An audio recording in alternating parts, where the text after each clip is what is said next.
Welcome to the SchiffGold Friday Gold Wrap, your overview of this week's precious metals news. It's Friday, March 25th. I'm your host, Mike Maharrey. Thanks for tuning in. Mike Tyson once said, everybody has a plan until they get punched in the mouth. So, Federal Reserve Chairman Jerome Powell is a tough guy now. He has a plan to fight inflation. The question is, how will he respond when the economy punches him in the mouth? Earlier this week, Powell delivered what Reuters called, quote, his most muscular speech to date on the battle against inflation. You know, tough guy, muscle speech. As I'm sure you know, the central bank launched its war on inflation at the March FOMC meeting with an unimpressive first shot. It raised interest rates by a quarter point. Peter Schiff called it the most anticipated and least significant rate hike ever, and I think that's the perfect description. If you listened to the show last week, you might recall that I compared it to dropping leaflets on the enemy saying, "We really mean it now." Well, this week, Powell went all tough guy, and he started talking smack like a boxer at weigh-in. He said the central bank will have to move expeditiously to raise rates and return the stance of monetary policy to a more neutral level. He even mentioned moving to a more restrictive monetary policy, quote, if that is what is required to restore price stability. And Powell said flat out that the Fed was prepared to hike more aggressively. Quote, if we conclude that it is appropriate to move more aggressively by raising the federal funds rate by more than 25 basis points at a meeting or meetings, we will do so. So basically, he's signaling and hinting that we might have a 0.5% rate hike in one of the upcoming Fed meetings. Of course, you know, he does hedge his bets and says if it's appropriate. So, you know, who really knows what appropriate means? But he's definitely leaving his options open. Now, of course, Powell continues to insist that the economy is strong enough to handle rate hikes.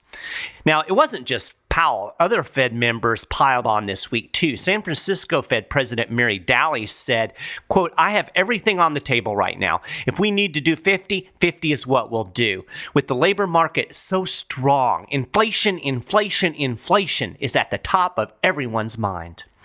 Now, of course, you know the Fed has a super short attention span, right? Something else will come up and they'll be like, oh, squirrel, and then they'll go chase after that. I mean, it was like 30 seconds ago that inflation was transitory and there was nothing to worry about, right? Now it's inflation. But, you know, what happens when unemployment spikes? You know, then it'll be unemployment, or whatever the next big thing is, because that's just how the Fed rolls. Anyway, all of this seems like Fed open mouth operations. In other words, talk it up, see what happens. Or, you know, you might call it a trial balloon or throw it at the wall and see what sticks. Now, I'm just speculating here, but I suspect Powell and his minions are talking tough to see how the markets react to the possibility of a more aggressive tightening. If the markets don't tank, and so far they don't seem to be, in fact, the stock market has been rallying, they'll likely just keep pushing forward. I think big picture, the Fed will let rates rise until the markets roll over. In other words, they're going to raise interest rates until they can't anymore, right? As long as the stock market is pushing along, you know, moving upward, there's no reason for Powell to doubt that the economy can handle the rate hikes. So, you know, the stock market is basically the canary in the coal mine here. It's almost certain that these rate hikes will eventually cause a recession, but, you know, recessions lag. So really the first hint that we'll see is when the stock market really starts to roll over. Now, here's the question. Here is the key question that you have to wrap your head around. Is Powell and company strong enough to hold its ground when the bubble economy pops and the markets start to crash? Because that's what's going to happen, right? There is a tipping point. There will be a rate hike that is one rate hike too many. The proverbial straw that breaks the camel's back. And I don't think it will take too long to get to that level. In fact, I'll be surprised if they can push rates to 2%.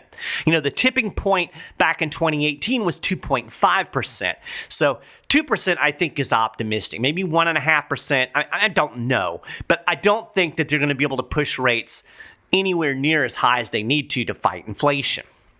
Anyway, when it gets to that point, when that straw touches that camel's back, that is when everything collapses. And then what?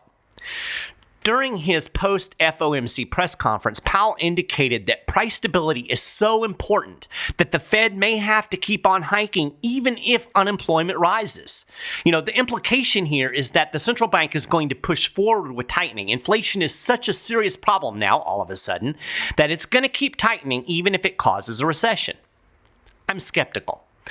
In the first place, a 2 or even a 3% interest rate is not enough to fight inflation. I've said this over and over again. Real rates would still remain deeply negative. Nobody really talks about real rates, but real rates are the key. Now, by real rates, I mean the interest rate needs to be higher than CPI, right? Paul Volcker pushed nominal rates to 20% to get in front of the inflation curve in the early 80s. The CPI at that point was just above 13%. So Volcker pushed real interest rates to about 6 or 7%. That's the actual nominal rate minus the CPI. That's what a war on inflation actually looks like. What the Fed is doing now is kind of like throwing rocks at a column of tanks, or as Peter Schiff put it, shooting at an inflation fire with the squirt gun. The real problem here is Jerome Powell is no Paul Volcker. Jerome Powell is more like a Biff. Remember Biff? He was the bully in Back to the Future. Powell is a big bully, but there is no evidence that the dude has the stomach for a real fight. Yeah, he can talk the talk, but can he walk the walk when the economy starts falling down around his ears? Again, I'm skeptical. Now, the Fed plan seems to be to raise interest rates a little bit and hope inflation just goes away. I really honestly think that they believe that inflation is still transitory. If they maybe do a little, the supply chains will unclog, maybe the war with Russia will end and everything will be okay. So that's basically the plan. And that brings us back to Mike Tyson. Everybody has a plan until they get punched in the mouth. It's easy to talk tough before you step into the ring. It's easy to be confident before the fight really begins. It's a different matter altogether when the fists start to fly. And that brings us to the real question. What does Powell do when the economy punches him in the mouth? And my gut is he's going to fold like the empty suit he is. Now, the Fed has a playbook. When the economy tanks, the central bank cuts interest rates and launches quantitative easing. Why should we expect Powell to behave any differently when the economy crashes the next time? Sure, everybody at the Fed knows that inflation is a problem, and they really need to get ahead of the inflation curve. But they had to know this months ago, right? I mean, if they didn't, they should all be fired. Well, quite frankly, I think they should all be fired anyway, but, that's neither here nor there. If they didn't realize that printing trillions of dollars out of thin air and putting it into the economy with stimulus checks while nothing was being produced, if they didn't realize that this was going to cause prices to rise, they're not qualified for the job. I mean, I knew this. You can go back and listen to past episodes of this podcast. I talked about it last summer. I was talking about this scenario that we're now seeing play out right now. And it's funny, actually, at one point, Powell did say they didn't see this coming. Really? Regardless, as inflation spiked, we saw the spike begin in January of 2021. We really knew it was going in July, right? By last summer, we were pretty confident that this inflation was a bigger problem. They were still staying transitory, but even after they retired the transitory narrative, they still didn't do anything. And the week they announced the big rate hike, the Fed's balance sheet expanded by over $43 billion. Think about this for a minute. They were still doing QE while raising rates to fight inflation. They were pouring gasoline on the fire with one hand and I guess squirting some water on it with the other. You know what this tells me? It tells me they don't want this fight. They don't really want to do anything. Because if they really wanted to fight, if they were really serious about inflation, if they were really gung-ho to take on this inflation dragon, they would have hopped into the ring a long time ago, and they would have started throwing haymakers. They wouldn't have, just talk smack from the corner, which is basically what they've been doing for several months. They know if they step into the ring, they're in for an ass whipping. They know that a real inflation fight will collapse this fake, debt-ridden bubble economy. Now, circumstances have forced Powell to get in the fight, and he's saying all the right things, but when the punches really start to land, I think Powell is going to retreat back to his corner. I think the political pressure will be too much. I mean, do you really think Biden and the Democrats in Congress are going to let Powell keep pushing rates up when the markets tank, when the economy starts to collapse? Nah.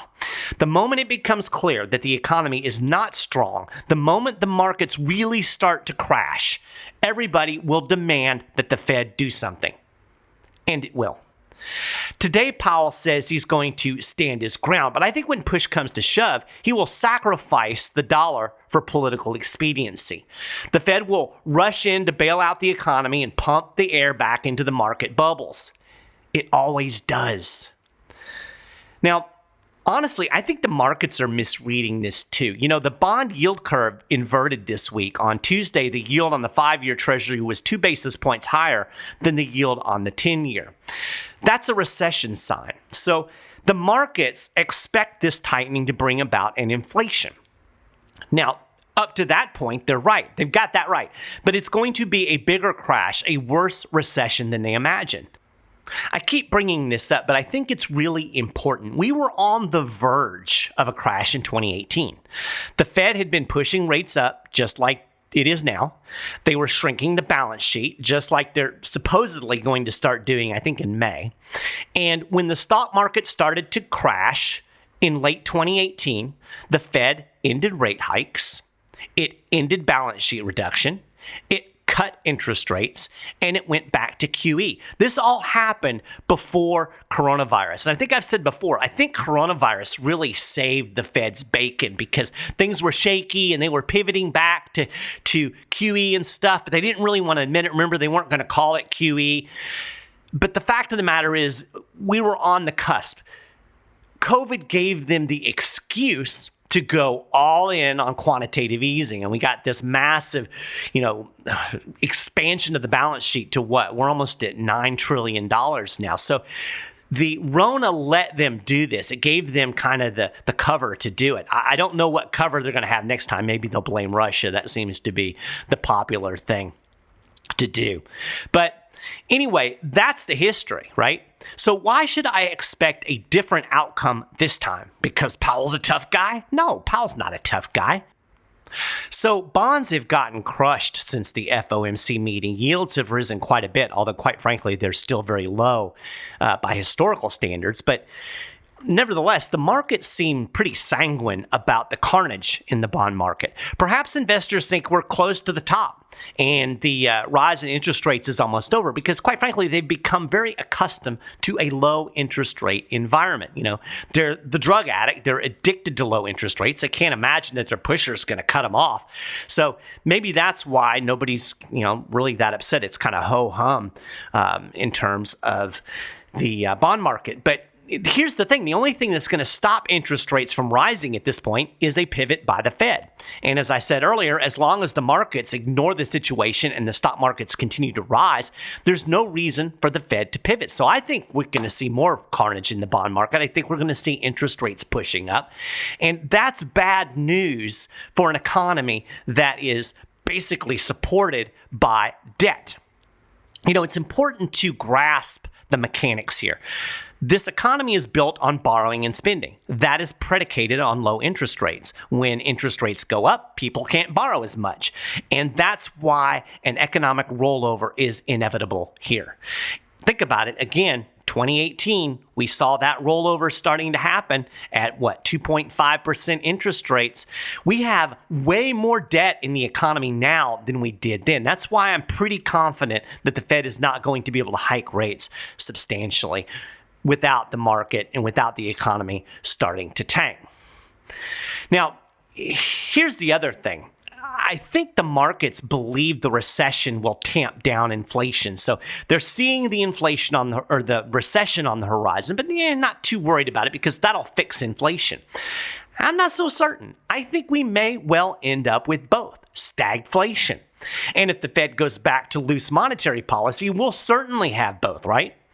So let's just be optimistic. Let's assume the recession does get rising prices under control, and let's say the Fed actually keeps things tight for a while and lets the recession play out. Unlikely, but let's just pretend. It will still have to go back to loose monetary policy at some point, right? It basically is hooked in this cycle. This is what it does. So it can't just let the recession play out and then do nothing. It's going to have to come to the economy's rescue because that's the Fed playbook. It's going to go back to loose monetary policy. Like I said, it's the mother's milk of the economy. So how much QE will the Fed have to do in order to reflate the bubbles the next time around? What's QE? I guess we're on QE 5. What's QE 5 going to look like? We're at 9 trillion balance sheet now. We're going to go to 20 trillion. Just how much can the economy take? How much can the dollar take before the dollar actually begins to tank? The bottom line is that at some point, the Fed is going to wreck the dollar. With all of this money printing, it is an unsustainable system. We've been saying this for a long time, and things play out in a long term, but it is inevitable because it is unsustainable.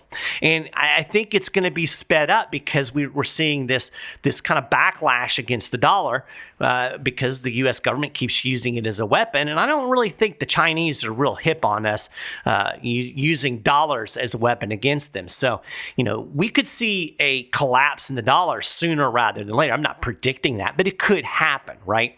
There's a lot of things in the system. We got the petro yawn.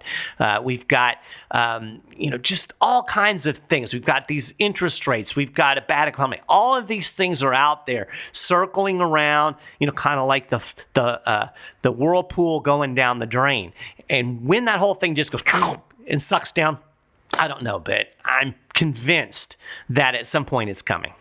And, I haven't even gotten to the fact that the U.S. government needs the Fed to monetize all of the debt in order to continue its perpetual spending spree on the old credit card. And, I don't think Joe Biden is about to cut spending anytime soon, right? And the Republicans will come in and they might say we're going to cut spending, but they're not going to do it either because, they never do.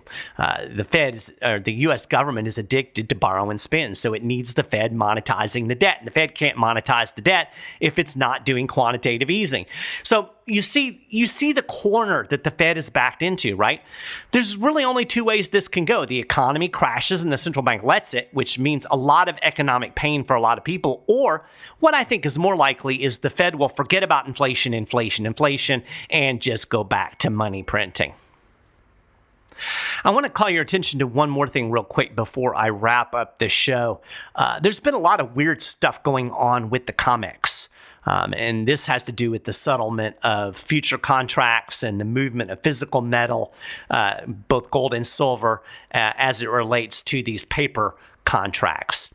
And the guy that writes our technical analysis over at SchiffGold.com/news thinks it could indicate a tipping point for gold, and a tipping point in a good way, meaning gold could be on the verge of a breakout.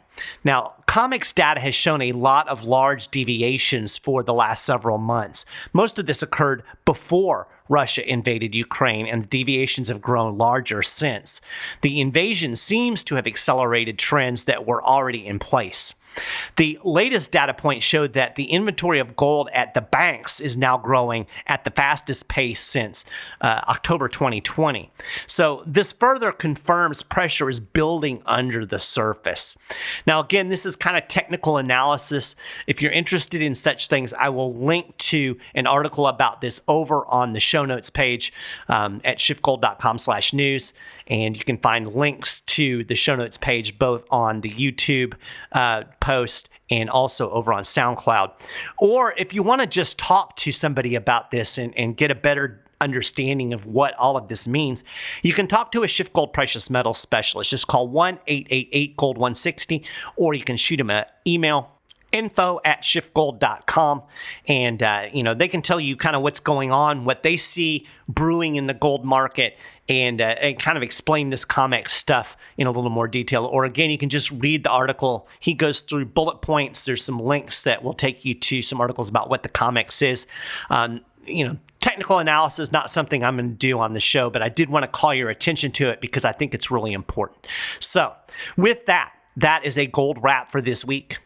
You can get more details on all of these stories and more over at SchiffGold.com/news. And of course, you can always keep up with the latest precious metals news and analysis over there. If you haven't done it already, you can subscribe to the podcast over at Apple Podcasts or at Stitcher. We're on the SchiffGold YouTube channel. Links to all of this stuff on the show notes page. You can contact me personally. Love to hear from you. Maharrey at SchiffGold.com. That's Maharrey at SchiffGold.com. Shoot me a note. Tell me your thoughts. Say hi. Tell me the music sucks. Whatever. Be happy to hear from you. And I guess that's it. So have a fantastic weekend, and I will talk to you again next week, and maybe we can talk about something besides the Fed. But the Fed just keeps giving me stuff to talk about. So anyway, have a good weekend.